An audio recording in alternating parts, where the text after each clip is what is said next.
Chapter 11, page 59. Yesterday morning I went to the doctor, was taken by a guardian, one of those with the red armbands who are in charge of such things. We rode in a red car, him in the front, me in the back. No twin went with me. On these occasions I'm solitaire. I'm taken to the doctors once a month for tests. Urine, hormones, cancer smear, blood test, the same as before, except that now it's obligatory. The doctor's office is in a modern office building. We ride up the elevator silently, the guardian facing me. In the black mirror wall of the elevator, I can see the back of his head. At the office itself, I go in. He waits outside in the hall with the other guardians on one of the chairs placed there for that purpose. Inside the waiting room, there are other women, 3 of them, in red. This doctor is a specialist. Covertly, we regard each other, sizing up each other's bellies. Is anyone lucky? The nurse records our names and the numbers from our passes on the doc to see if we are who we are supposed to be. He's 6 feet tall, about 40, a diagonal scar across his cheek. He sits typing, his hands too big for the keyboard, still wearing his pistol in the shoulder holster. When I'm called, I go through the doorway into the inner room. It's white, featureless, like the outer one, except for a folding screen. Red cloth stretched on a frame, a gold eye painted on it, with a snake-twined cord upright beneath it, like a sort of handle. The snakes in the cord are bits of broken symbolism left over from the time before. After I filled the small bottle left ready for me in the little washroom, I take off my clothes behind the screen and leave them folded on the chair. When I'm naked, I lie down on the examining table on the sheet of chilly, crackling disposable paper. I pull a second sheet, the cloth one, up over my body. At neck level, there's another sheet suspended from the ceiling. It intersects me so that the doctor will never see my face. He deals with a torso only. When I'm arranged, I reach my hand out, fumble for the small lever at the right side of the table, pull it back. Somewhere else a bell rings, unheard by me. After a minute, the door opens, footsteps come in, there is breathing. He isn't supposed to speak to me except when it's absolutely necessary, but this doctor is talkative. "How are we getting along?" he says. Some tick of speech from the other time. The sheet is lifted from my skin. A draft pimples me. A cold finger, rubber-clad and jellied, slides into me. I am poked and prodded. The finger retreats, enters otherwise, withdraws. "Nothing wrong with you," the doctor says, as if to himself. "Any pain, honey?" He calls me honey. "No," I say. My breasts are fingered in their turn, a search for ripeness, rot. The breathing comes nearer. I smell old smoke, aftershave, tobacco dust on hair. Then the voice, very soft, close to my head. That's him, bulging the sheet. "I could help you," he says, whispers. "What?" I say. "Shh," he says. "I could help you. I've helped others." "Help me," I say. My voice is as low as his. "How? Does he know something? Has he seen Luke? Has he found... Can he bring back? "How do you think?" he says, still barely breathing it. Is that his hand sliding up my leg? He's taken off the glove. The door's locked. No one will come in. They'll never know it isn't his. He lifts the sheet. The lower part of his face is covered by the white gauze mask. Regulation. 2 brown eyes, a nose, a head with brown hair on it. His hand is between my legs. "Most of those old guys can't make it anymore," he says, "or they're sterile." I almost gasp. He said a forbidden word, sterile. There is no such thing as a sterile man anymore, not officially. There are only women who are fruitful and women who are barren. That's the law. "Lots of women do it," he goes on. "You want a baby, don't you?" "Yes," I say. It's true, and I don't ask why, because I know. Give me children or else I die. There's more than one meaning to it. "You're soft," he says. "It's time. Today or tomorrow would do it. Why waste it? It'd only take a minute, honey." What he called his wife once, maybe still does, but really it's a generic term. We're all honey. I hesitate. He's offering himself to me, his services, at some risk to himself. "I hate to see what they put you through," he murmurs. "It's genuine sympathy, and yet he's enjoying this, sympathy and all." His eyes are moist with compassion. His hand is moving on me, nervously and with impatience. "It's too dangerous," I say. "No, I can't. The penalty is death, but they have to catch you in the act with 2 witnesses. What are the odds? Is the room bugged? Who's waiting just outside the door?" His hand stops. "Think about it," he said. "I've seen your chart. You don't have a lot of time left, but it's your life." "Thank you," I say. I must leave the impression that I'm not offended, that I'm open to suggestion. He takes his hand away, lazily, almost lingeringly. This is not the last word as far as he's concerned. He could fake the tests, report me for cancer, for infertility, have me shipped off to the colonies with the unwomen. None of this has been said, but the knowledge of his power hangs nevertheless in the air as he pats my thigh, withdraws himself behind the hanging sheet. Next month, he says. I put on my clothes again behind the screen. My hands are shaking. Why am I frightened? I've crossed no boundaries. I've given no trust, taken no risk. All is safe. It's the choice that terrifies me. A way out, a salvation. Chapter 12, page 62. The bathroom is beside the bedroom. It's papered in small blue flowers, forget-me-nots, with curtains to match. There's a blue bath mat, a blue fake fur cover on the toilet seat. All this bathroom lacks from the time before is a doll whose skirt conceals the extra roll of toilet paper, except that the mirror over the sink has been taken out and replaced by an oblong of tin. And the door has no lock, and there are no razors, of course. There were incidents in bathrooms at first. There were cuttings, drownings, before they got all the bugs ironed out. Cora sits on a chair outside in the hall to see that no one else goes in. In a bathroom, in a bathtub, you are vulnerable, said Aunt Lydia. She didn't say to what.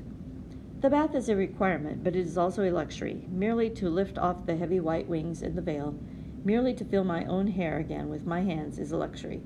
My hair is long now, untrimmed. Hair must be long but covered. Aunt Lydia said, St. Paul said it's either that or a close shave. She laughed, that held back neighing of hers, as if she told a joke.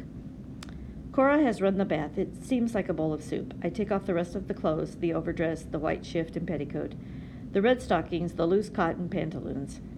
Pantyhose gives you crotch rot, Maura used to say. Aunt Lydia would never have used an expression like crotch rot. Unhygienic was hers. She wanted everything to be very hygienic. My nakedness is strange to me already. My body seems outdated. Did I really wear bathing suits at the beach? I did, without thought among men, without caring that my legs, my arms, my thighs, and back were on display, could be seen. Shameful, immodest. I avoid looking down at my body, not so much because it's shameful or immodest, but because I don't want to see it. I don't want to look at something that determines me so completely. I step into the water, lie down, let it hold me. The water is soft as hands. I close my eyes, and she's there with me, suddenly, without warning. It must be the smell of the soap.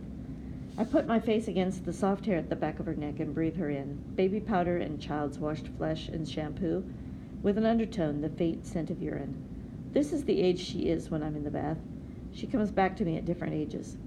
This is how I know she's not really a ghost. If she were a ghost, she would be the same age always. One day when she was 11 months old, just before she began to walk, a woman stole her out of a supermarket cart. It was a Saturday, which was when Luke and I did the week shopping, because both of us had jobs. She was sitting in the little baby seats they had then in supermarket carts with holes for legs. She was happy enough, and I turned my back, the cat food section, I think it was. Luke was over at the side of the store out of sight in the meat counter. He liked to choose what kind of meat we were going to eat during the week.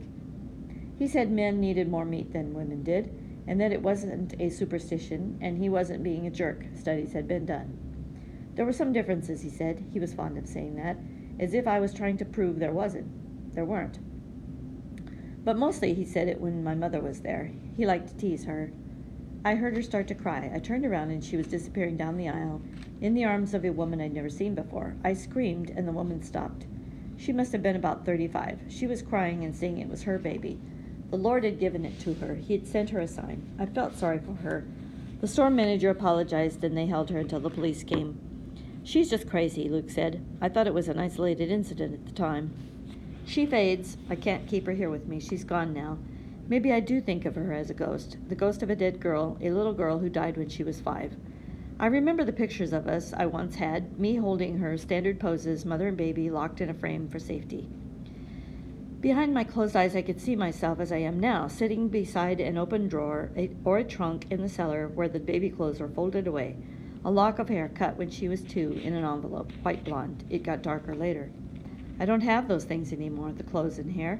I wonder what happened to all our things. Looted, dumped out, carried away, confiscated. I've learned to do without a lot of things. If you have a lot of things, said Aunt Lydia, you get too attached to this material world, and you forget about spiritual values. You must cultivate poverty of spirit. Blessed are the meek. She didn't go on to say anything about inheriting the earth. I lie, lapped by the water, beside an open drawer that does not exist, and think about a girl who did not die when she was 5, who still does exist. I hope, though not for me. Do I exist for her? Am I a picture somewhere in the dark at the back of her mind? They must have told her I was dead. That's what they would think of doing. They would say it would be easier for her to adjust. 8 she must be now. I've filled in the time I lost. I know how much there's been. They were right. It's easier to think of her as dead. I don't have to hope then or make a wasted effort. Why bash your head, said Aunt Lydia against the wall. Sometimes she had a graphic way of putting things. I ain't got all day, says Cora's voice outside the door. It's true, she hasn't. She hasn't got all of anything. I must not deprive her of her time. I soap myself, use the scrub brush and the piece of pumice for sanding off dead skin. Such Puritan aids are supplied. I wish to be totally clean, germless, without bacteria, like the surface of the moon. I will not be able to wash myself this evening, not afterwards, not for a day. It interferes, they say, and why take chances? I cannot avoid seeing now the small tattoo on my ankle, 4 digits and an I, a passport in reverse. It's supposed to guarantee that I will never be able to fade finally into another landscape. I am too important, too scarce for that. I'm a national resource. I pull the plug, dry myself, put on my red terrycloth robe. I leave today's dress here, where Cora will pick it up to be washed. Back in the room, I dress again. The white headdress isn't necessary for the evening, because I won't be going out. Everyone in this house knows what my face looks like. The red veil goes on, though, covering my damp hair, my head, which has not been shaved. Where did I see that film about the women kneeling in the town square, hands holding them, their hair falling in clumps? What had they done? It must have been a long time ago, because I can't remember. Cora brings my supper, covered on a tray. She knocks at the door before entering. I like her for that. It means she thinks I have some of what we used to call privacy left. Thank you, I say, taking the tray from her, and she actually smiles at me, but she turns away without answering. When we're alone together, she's shy of me. I put the tray on the small white painted table and draw the chair up to it. I take the cover off the tray. The thigh of a chicken, overcooked, is better than bloody, which is the other way she does it. Rita has ways of making her resentments felt. A baked potato, green beans, salad, canned pears for dessert. It's good enough food, though bland. Healthy food. You have to get your vitamins and minerals, said Aunt Lydia coyly. You must be a worthy vessel. No coffee or tea, though. No alcohol. Studies have been done. There's a paper napkin, as in cafeterias. I think of the others, those without. This is the heartland here. I'm leading a pampered life. May the Lord make us truly grateful, said Aunt Lydia. Or was it thankful? And I start to eat the food. I'm not hungry tonight. I feel sick to my stomach, but there's no place to put the food. No potted plants, and I wouldn't chance the toilet. I'm too nervous, that's what it is. Could I leave it on the plate? Asked Cora not to report me. I chew and swallow, feeling the sweat come out. In my stomach, the food balls itself together, a handful of damp cardboard squeezed. Downstairs in the dining room, there will be candles on the large mahogany table, a white cloth, silver, flowers, wine glasses with wine in them. There will be the click of knives against china, a clink as she sets down her fork, with a barely audible sigh, leaving half the contents of her plate untouched. Possibly she will say she has no appetite. Possibly she won't say anything. If she says something, does he comment?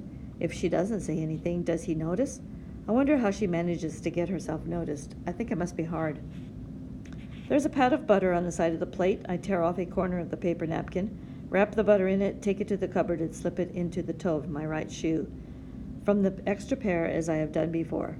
I crumple up the rest of the napkin. No one surely will bother to smooth it out, to check if any is missing.